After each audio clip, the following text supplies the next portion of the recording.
Minty Yadav.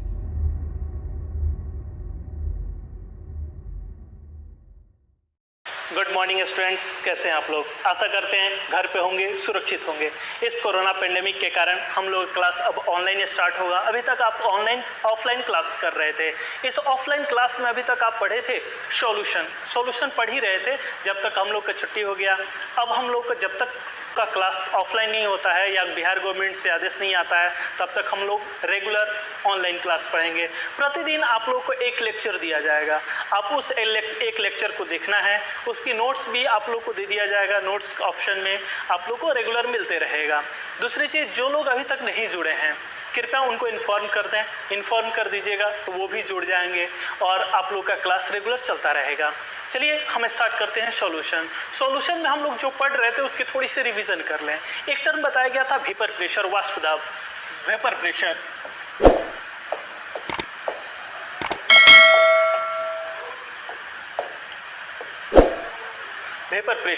Vapour pressure क्या होता है, वाष्प दाब क्या होता है। आपको बताया गया था कि द्रव के अणु के द्वारा द्रव की सतह पे जो दाब लगाई जाती है उसी को वाष्प दाब कहते हैं। परिभाषा में ऐसे लिखा था कि साम्य अवस्था में द्रव के अणु के द्वारा द्रव की सतह पे जो दाब लगाई जाती है उसको वाष्प दाब कहते हैं। जैसे मान लीजिए ये कोई बर्तन है, इस बर्तन में हम लोग द्रव रखा गया है।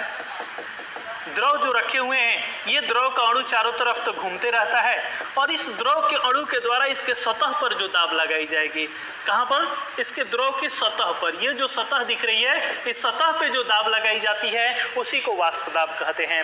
वाष्प दाब आप लोग को द्रव की प्रकृति के ऊपर निर्भर करता है। यदि उसमें अंतराण्विक आकर्षण बल हो, हमने लिखा भी था कि वाष्प दाब को प्रभावित करने वाले कारक, उसमें हमने बताया आपको कि पहला प्रभावित करने वाला कारक सबसे जो ज्यादा प्रभावित करता है वो द्रव की अंतराण्विक आकर्षण बल होती है। अगर अंतराण्विक आकर्षण बल द्रव के अणु के द्वारा आकर्षण बल अधिक लगता है, अब द्रव के अणु के द्वारा आकर्षण बल अधिक लगेगा तो इसकी वाष्प दाब पहले से कम हो जाएगी, क्योंकि जा करके इसके सतह पर दाब लगा रहा है, ये ऊपर की तरफ जाके दाब लगा रहा है। इसको क्या करता है, कुछ अणु अपनी तरफ नीचे की तरफ खींच रहा है। जब नीचे की तरफ खींचेगा तो ऊपर जाने की दर जो स्पीड होगी वो कम हो जाएगी। जैसे जा करके मान लीजिए इससे टकरा रहा है, दाब उत्पन्न कर रहा है, हम अपने हाथ से इसको अपनी तरफ नीचे की तरफ खींच लिए, अब इसके बाद ऊपर जाएगा तो दाब ज्यादा लगाएगी, कम ही लगाएगा ना। तो द्रव के अणु जो जा करके सतह पर दाब लगा रही है उसी दाब को वाष्प दाब कहते हैं। अगर उसकी आकर्षण बल, उसमें आकर्षण बल अधिक होगी तो उसकी वाष्प दाब कम होगी। जैसे ऐसे समझिए, कोई आपका दोस्त है, वो आकर के दीवार पर लड़ जा रहा है, दीवार पर लगातार लड़ रहा है, अब जाकर के दौड़ के जा रहा है, लड़ जा रहा है, ठीक है। और उस वक्त जो दाब लग रहा है, उसका दो चार गो दोस्त है, उसके कपड़ा पकड़ के पीछे की तरफ खींच रहा है, उसकी कपड़ा पकड़ के क्या कर रहा है, पीछे की तरफ खींच रहा है। अब जो जाके दीवार पर लड़ेगा तो उसका दाब पहले से कम हो जाएगी। हाँ, आप लोग जैसा दोस्तों का तो धक्के मार देगा कि लड़ जो। तो दाब क्या होगा, जब अपनी तरफ खींचेगा उसमें आकर्षण बल ज्यादा दिखाएगा तो उस स्थिति में आकर्षण बल दाब पहले से कम हो जाएगी। यानी ये जो आकर्षण बल ज्यादा होगी तो वाष्प दाब पहले से घट जाएगा।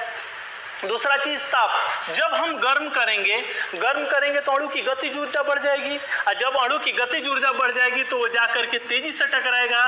जब स्पीड बढ़ गया, तेजी से टकराने लगा तो दाब भी ज्यादा हो जाएगा। कोई दिक्कत?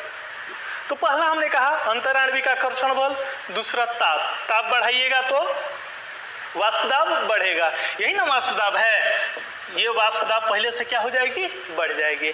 अगर अशुद्धियां मिला दे तब क्या होगा, अशुद्धियां जैसे मान लीजिए इसमें कोई अउड़नशील अशुद्धियां मिला दे। ऐसे तो अशुद्धियां दो प्रकार की होगी, उड़नशील और अउड़नशील। उड़नशील अशुद्धियां जो खुद उड़ता है, जब खुद उड़ेगा तो जाकर के अपनों ही दाब लगाएगा। एगो तो द्रव लगा ही रहा था और उसमें उड़नशील अशुद्धियां डाल दे तो वो भी क्या करेगा, दाब लगाएगा, तो उसकी दाब बढ़ भी सकती है और घट भी सकती है। लेकिन अगर अउड़नशील जो खुद नहीं उड़ता है, जो उड़ता नहीं है, जो जैसे मान लीजिए चीनी डाल दिए, अब चीनी डाल दिए तो इसके बीच बीच में चीनी आ जाएगा। अब खुद चीनी तो उड़ता नहीं है, ये अउड़नशील है। जब अउड़नशील अशुद्धियां आ जाएगा उस स्थिति में अउड़नशील अशुद्धियां आकर के इसके घनत्व को बढ़ा देगा, और दूसरा चीज आकर्षण बल भी बढ़ा देगा। और जब घनत्व बढ़ जाए, चाहे आकर्षण बल बढ़ जाए तो उसकी दाब में कमी हो जाएगी। तो ध्यान रखेंगे इस चीज का कि जो द्रव की वाष्प दाब होती है उसके अंतराण्विक आकर्षण बल पर निर्भर करती है। अगर अंतराण्विक आकर्षण बल ज्यादा होगा तो उसकी वाष्प दाब कम होगी। तापमान पर निर्भर करती है, तापमान अगर ज्यादा होगा तो वाष्प दाब में वृद्धि होगी। और तीसरी चीज हमने कहा अउड़नशील अशुद्धियां मिला दे तो उसकी वाष्प दाब पहले से घट जाएगी, क्योंकि आकर्षण बल बढ़ जाएगा और आकर्षण बल बढ़ने के साथ साथ उसमें घनत्व में भी वृद्धि हो जाएगी। कोई दिक्कत? तो ये वाष्प दाब होता है। अब यहाँ समझने वाली चीज है कि एक द्रव लेते हैं, द्रव में किसका ले लें? जल ले लेते हैं। आइए ये एक बर्तन ले लिए, इसमें क्या करते हैं? हम जल डालते हैं। जल क्या होता है? विलायक। आप लोगों को विलयन चैप्टर शुरू किए थे तभी बताए थे विलेय, विलायक और विलयन। विलायक किसे कहते हैं? जिसमें कोई दूसरा पदार्थ घोला जाता है उसको विलायक कहते हैं। तो ये क्या हो गया आपका? विलायक। ये विलायक है, द्रव है, तो द्रव के अणु के द्वारा द्रव के सतह पे दाब लगेगी। इसी दाब को क्या कहेंगे? वाष्प दाब कहेंगे। इस दाब को क्या कहा जाएगा? वाष्प दाब वेपर प्रेशर कहा जाएगा। इस विलायक का ये अपना वाष्प दाब है। कुछ मान लीजिए, मान लेते हैं कितना? P0A। कितना मान लें? P0A।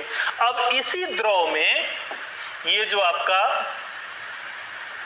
विलायक था, इसी विलायक में अगर कोई अउड़नशील पदार्थ मिला दे, चीनी मिला दे, नमक मिला दे, कुछ भी मिला दे, चीनी नमक क्या हो जाएगा आपका? विलेय हो जाएगा। क्या होगा ये? विलेय। क्योंकि इसको मिला रहे हैं ना, आप लोगों को बताया गया था जिसको घोला जाता है उसको विलेय कहते हैं और जिसमें घोला जाएगा उसको विलायक कहेंगे। हम चीनी मिला दिए, तो ये जब चीनी मिला देंगे तो ये क्या हो गया? विलयन बन गया। जब विलेय और विलायक दोनों मिल गया तो इसका क्या बनेगा? विलयन बनेगा। यानी विलेय प्लस विलायक बराबर विलयन।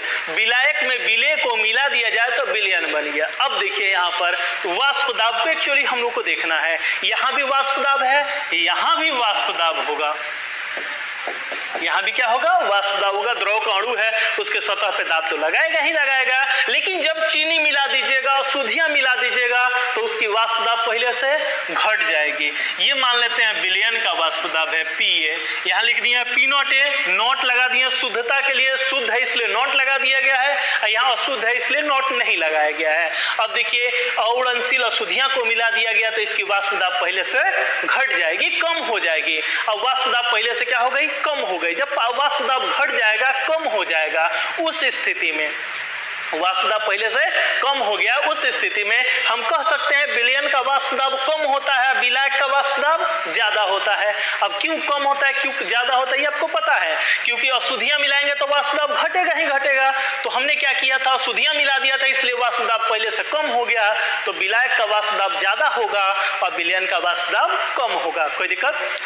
अब विलायक और विलयन के लिए तो यहाँ नोट करके हम लोग लिख भी सकते हैं कि अउड़नशील, अउड़नशील कहने का मतलब जो खुद नहीं उड़ता है, अउड़नशील विलेय युक्त, विलेय युक्त, युक्त का मतलब जिसमें मिलाया गया हो, अउड़नशील विलेय युक्त विलयन का वाष्प दाब शुद्ध विलायक के वाष्प दाब से कम होता है। अउड़नशील विलेय युक्त विलयन का वाष्प दाब शुद्ध विलायक के वाष्प दाब से कम होता है। और इसी अंतर को जो कम हुआ है विलेय और विलायक के वाष्प दाब के अंतर को वाष्प दाब अवनमन कहते हैं। क्या कहते हैं? वाष्प दाब अवनमन। इसको सूचित करेंगे डेल्टा P से। वाष्प दाब अवनमन को किससे सूचित करेंगे? डेल्टा P से। अउड़नशील विलेय युक्त विलयन का वाष्प दाब शुद्ध विलायक के वाष्प दाब से कम होता है, विलयन का वाष्प दाब कम होता है, विलयन और विलायक के वाष्प दाब के अंतर को वाष्प दाब अवनमन कहते हैं। ये अंतर कितना होगा? ज्यादा वाला में से कम वाला को घटा दीजिए, अंतर मिल जाएगा। ज्यादा वाला कितना है? P0A और कम वाला कितना है? PA। कोई दिक्कत? ये हो गया डेल्टा P बराबर P0A minus PA। Delta P बराबर P0A minus PA। Delta P क्या है? वाष्प दाब अवनमन। वाष्प दाब अवनमन मीन्स विलयन और विलायक के वाष्प दाब का अंतर। P0A क्या है? शुद्ध विलायक का वाष्प दाब। PA क्या है? पीए क्या है? विलयन का वाष्प दाब। कोई दिक्कत? तो ये विलयन और विलायक के वाष्प दाब के अंतर को वाष्प दाब अवनमन कहा जाता है। ठीक है, अभी हमने वाष्प दाब बताया। वाष्प दाब द्रव के अणु के द्वारा द्रव के सतह पर लगाया गया दाब होगा। कब वाष्प दाब ज्यादा होगा, कब वाष्प दाब कम होगा, आपको बता दिया गया। तो अब विलयन और विलायक में किसका वाष्प दाब ज्यादा होगा? तो विलायक का ज्यादा होगा, विलयन का कम होगा। दोनों में जो अंतर होगा उसी को वाष्प दाब अवनमन कहते हैं। कोई दिक्कत?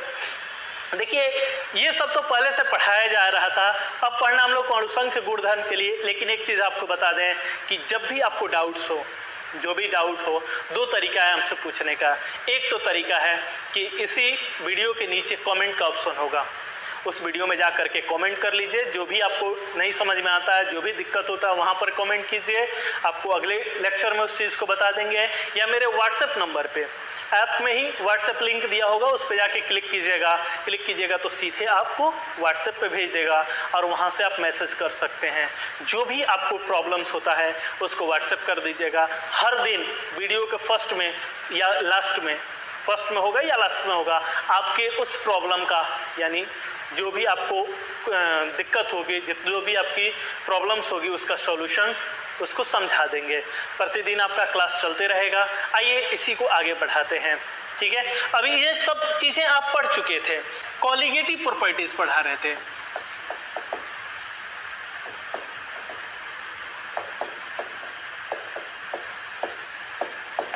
कॉलिगेटिव प्रॉपर्टीज, कॉलिगेटिव को हिंदी में कहते हैं अणुसंख्या।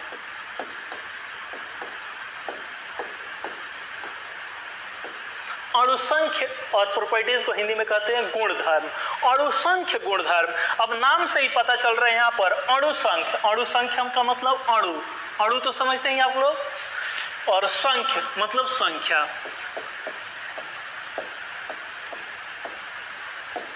अणु मतलब अणु, संख्य बनाए किससे? संख्या से। तो अणुसंख्य कॉलिगेटिव, तो वैसा गुणधर्म, वैसी प्रॉपर्टीज जो केवल अणु की संख्या पर निर्भर करता है, वैसी प्रॉपर्टीज, वैसा गुण, प्रॉपर्टीज को हिंदी में गुण कहते हैं, गुण या गुणधर्म। वैसा गुणधर्म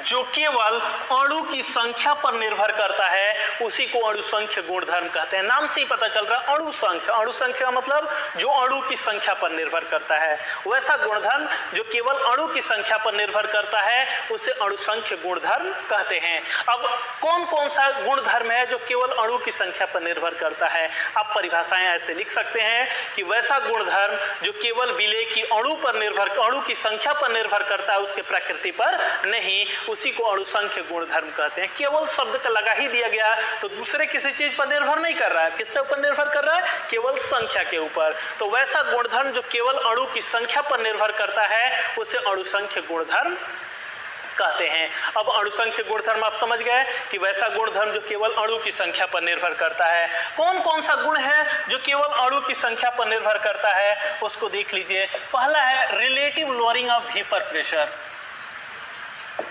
रिलेटिव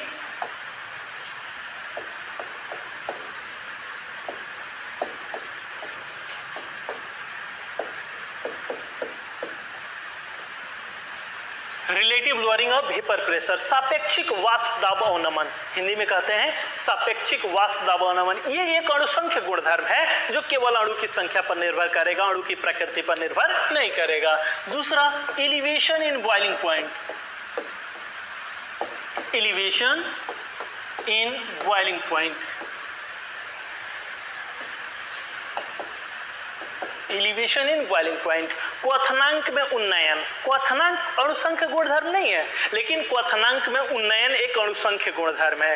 क्वथनांक में उन्नयन क्या है? एक अणुसंख्य गुणधर्म है। बताएंगे आप लोग को, एक एक करके सबको पढ़ाया जाएगा और बताया जाएगा ये सब क्या होता है। दूसरा, तीसरा depression, depression in freezing point,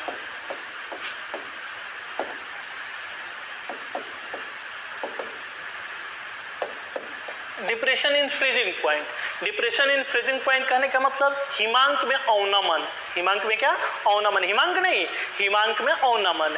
पहला था सापेक्षिक वाष्प दाब अवनमन, दूसरा क्वथनांक में उन्नयन, तीसरा हिमांक में अवनमन और चौथा परसरणी दाब।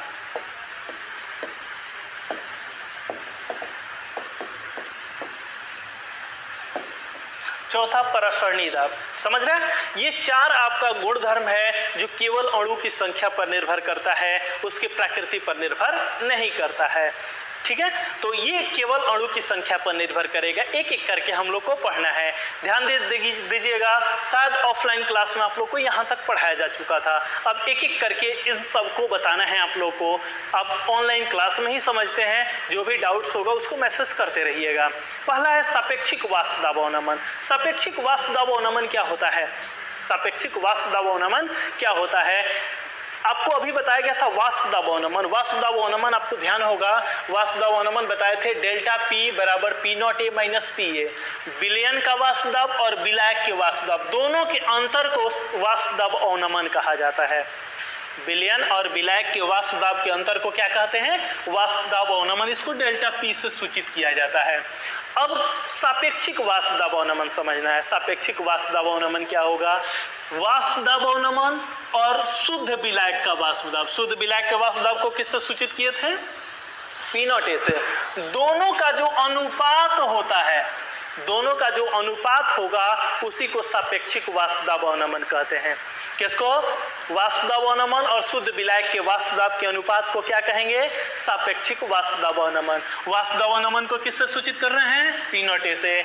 और शुद्ध विलायक के वाष्प दाब को वाष्प दाब अवनमन को डेल्टा पी से और शुद्ध विलायक के वाष्प दाब को पी नॉट ए से। अब दोनों का अनुपात निकाल देना। अनुपात तो पता है आप लोगों को, भाग दे देना है। अब दोनों का जो अनुपात होगा उसी को सापेक्षिक वाष्प दाब अवनमन कहते हैं। तो ऐसे हम लिख सकते हैं RLVP relative lowering of vapour pressure बराबर वाष्प दाब अवनमन और शुद्ध विलायक का वाष्प दाब यानी पी नॉट ए। कोई दिक्कत? दोनों का जो अनुपात था उसी को हम लोग सापेक्षिक वाष्प दाब अवनमन कहते हैं। या ऐसे लिख लें RLVP बराबर है डेल्टा पी को P naught A minus P A बटा पी नॉट ए। ये आपका फॉर्मूला हो गया। RLVP बराबर P naught A minus P A बटा P naught A. P naught A क्या है? शुद्ध विलायक का वाष्प दाब। पी ए क्या है? आपका विलयन का वाष्प दाब। और पी नॉट ए शुद्ध विलायक का वाष्प दाब। वही RLVP सापेक्षिक वाष्प दाब अवनमन। कोई दिक्कत? तो ये सापेक्षिक वाष्प दाब अवनमन है। सापेक्षिक वाष्प दाब अवनमन कहते हैं वाष्प दाब अवनमन और शुद्ध विलायक के वाष्प दाब के अनुपात को सापेक्षिक वाष्प दाब अवनमन कहा जाता है। अब इसके लिए एक राउल्ट ने नियम दिया था। राउल्ट एक साइंटिस्ट हैं जिन्होंने हर टर्म के लिए, विलयन की हर टर्म के लिए अपना अपना नियम देके चले गए हैं। आइए उसी राउल्ट्स लॉ को देखना है। Raoult's law for RLVP। सापेक्षिक वाष्प दाब अवनमन के लिए राउल्ट का नियम। राउल्ट ने नियम दिया था सापेक्षिक वाष्प दाब अवनमन के लिए। उसने कहा कि अगर किसी विलायक में, यदि किसी विलायक में अउड़नशील विलेय को मिला दें। अउड़नशील विलेय पहले ही हमने समझाया कि जो उड़ता नहीं है, जो वाष्प के रूप में परिवर्तित नहीं होता, उसी को अउड़नशील कहते हैं। राउल्ट का कहना था कि यदि किसी विलायक में अउड़नशील विलेय को मिला दीजिएगा तो उसके वाष्प दाब में तो कमी होगी, लेकिन उसकी जो सापेक्षिक वाष्प दाब अवनमन होगी उसके विलेय के मोल प्रभाज्य के बराबर होगी। किसके बराबर होगी? उसके विलेय के मोल प्रभाज्य के बराबर होगी। ध्यान दीजिएगा कि अउड़नशील विलेय योग विलयन का सापेक्षिक वाष्प दाब अवनमन उसके विलेय के मोल प्रभाज्य के बराबर होता है। किसके बराबर? विलेय के मोल प्रभाज्य के बराबर होता है। जैसे यहां हम कह देते हैं ऐसे कि RLVP बराबर किसके होगा? विलेय के मोल प्रभाज्य के। किसके बराबर? विलेय के मोल प्रभाज्य के। कोई दिक्कत? यानी RLVP बराबर होगा विलेय के मोल प्रभाज्य। यही राउल्ट का नियम भी है। हमने नियम कैसे बताया उसको ध्यान रखेंगे। अउड़नशील विलेय योग विलयन का सापेक्षिक वाष्प दबानमन उसके विलेय के मूल प्रभाज के बराबर होता है। किसके बराबर होगा? उसके विलेय के मूल प्रभाज के। अब विलेय के मूल प्रभाज के बराबर है, यहां से हम क्या करते हैं, एक फॉर्मूला डिराइव करते हैं। एक फॉर्मूला को हम डिराइव कर लेते हैं। कैसे डिराइव करेंगे उसके लिए थोड़ा सा यहाँ देखिएगा, इसको पहले डिलीट कर देते हैं। राउल्ट का नियम क्या कहता है कि RLVP किसके बराबर है? विलेय के मूल प्रभाज के, विलेय के मूल प्रभाज के बराबर होगा। यानी RLVP बराबर किसके होगा? मूल प्रभाज का फॉर्मूला तो सबको पता है।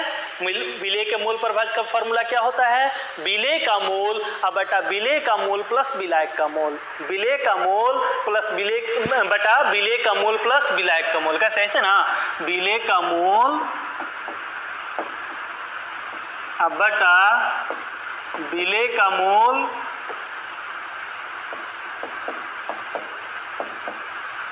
प्लस विलायक का मूल।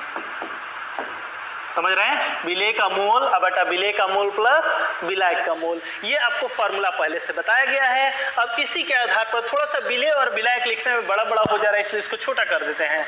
विलेय को B से सूचित कर देते हैं, अब विलायक को A से सूचित कर देते हैं।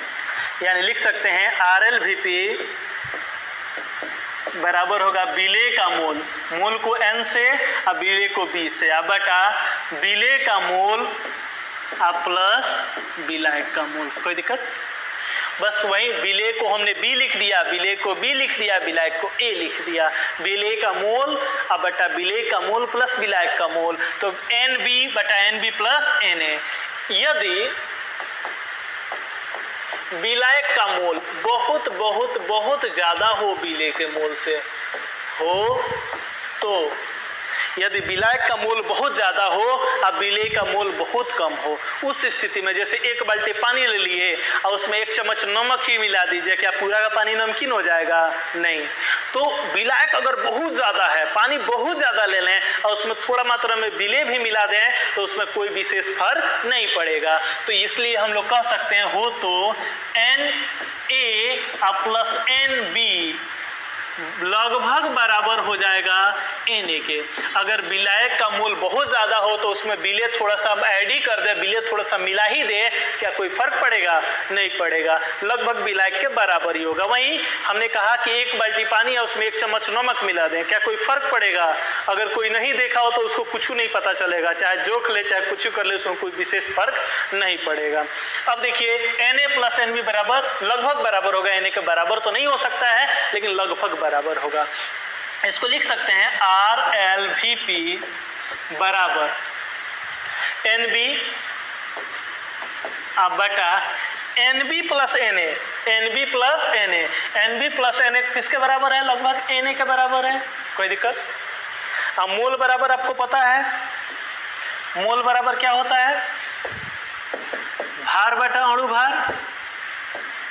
मूल बराबर क्या होता है? भार बटा अणु भार, W बटा M।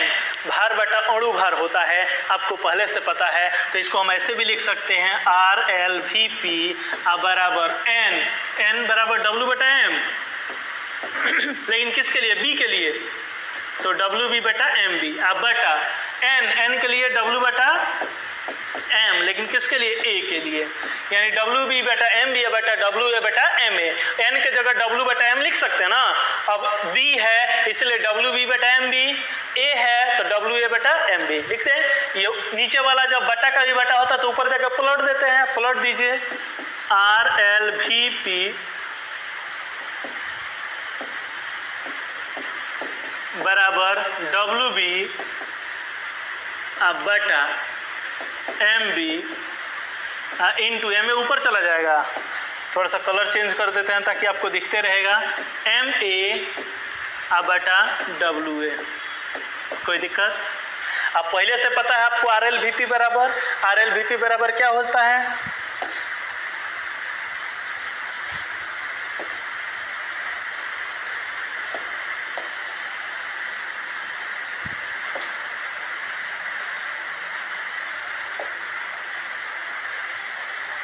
पहले से पता है RLVP बराबर क्या होता है, P0A माइनस PA बटा P0A बराबर WB गुने MA बटा MB इंटू WA। अब कौन क्या है थोड़ा सा एक बार आप ही लोग बता दीजिए। P0A क्या है, शुद्ध विलायक का वाष्प दाब। PA क्या है, विलयन का वाष्प दाब। WB क्या है, B किसके लिए उपयोग किए हैं, विलेय के लिए, तो विलेय का भार। WA क्या है, विलायक का भार। MB क्या है, विलेय का अणु भार। MA क्या है, विलायक का अणु भार। ये एक फॉर्मूला आ गया राउल्ट के नियम से। राउल्ट का नियम कहता है अउड़नशील विलेय युक्त विलयन का वाष्प दाब सापेक्षिक वाष्प दाब अनुमान उसके विलेय के मोल प्रभाज्य के बराबर होता है। तो विलेय के मोल प्रभाज्य के बराबर होता है, वहां से एक फार्मूला को निकाल लिया गया। अगले क्लास में इसके ऊपर क्वेश्चंस बना लेंगे और आगे आप लोग को बताया जाएगा।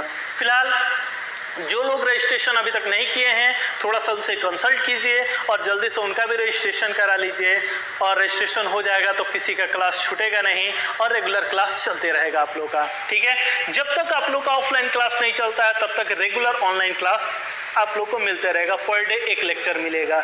ठीक है, आज इतना ही रहने देते हैं। Thank you.